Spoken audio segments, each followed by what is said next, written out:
Hi, and welcome to my review of the Yongnuo YN 35mm f1.4 lens. This is a new product from Yongnuo, and I'm quite impressed with its performance. Construction seems to be particularly robust, and I think it will be a good match for anybody with one of the larger full-frame body cameras. Overall, the autofocus drive on this system is not the fastest in the world. It seems to use an older autofocus drive motor like those from older Canon and Sigma lenses, but other than that it's not bad. The lens itself, as you can see, is pretty large. Here mounted on my old 5D, you can see that it's pretty big indeed. Build quality of this lens is quite impressive for the price.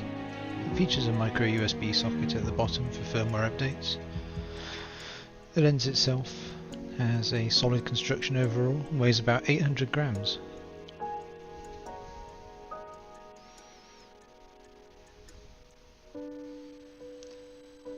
This is the focus window, so you can see your focus distance, and beside that is the switch for switching between autofocus and manual focus.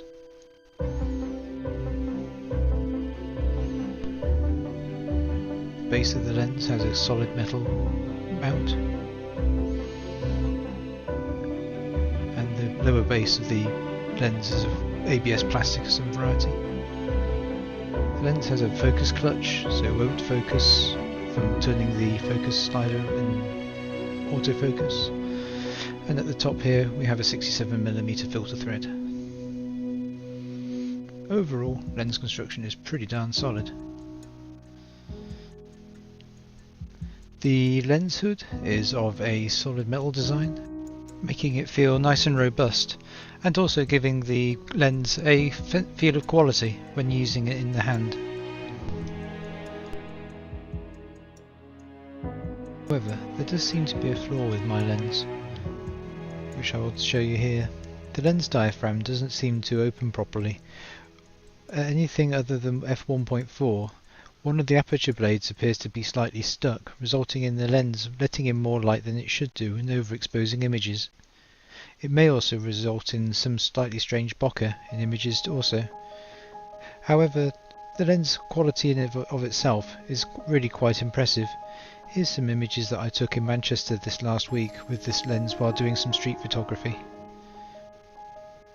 Colour rendering of this lens is simply extraordinary.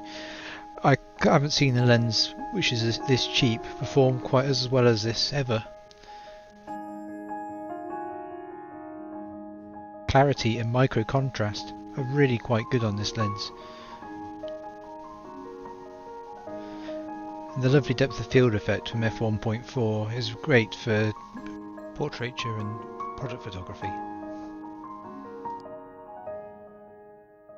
If it wasn't for the problems with the aperture blades being stuck, I would wholeheartedly recommend this lens. However, with the problems that it has with that, I think that you have to be aware that the quality control could be a problem with this lens. Assuming Yongnuo can sort out the quality control issues with this lens and maybe offer some form of service within the UK and EU, then this lens could be a really good catch. I think for anybody who is a budding photographer, somebody who's even an experienced photographer but wanting to dabble with wide-angle lenses, I think this lens is a really good buy.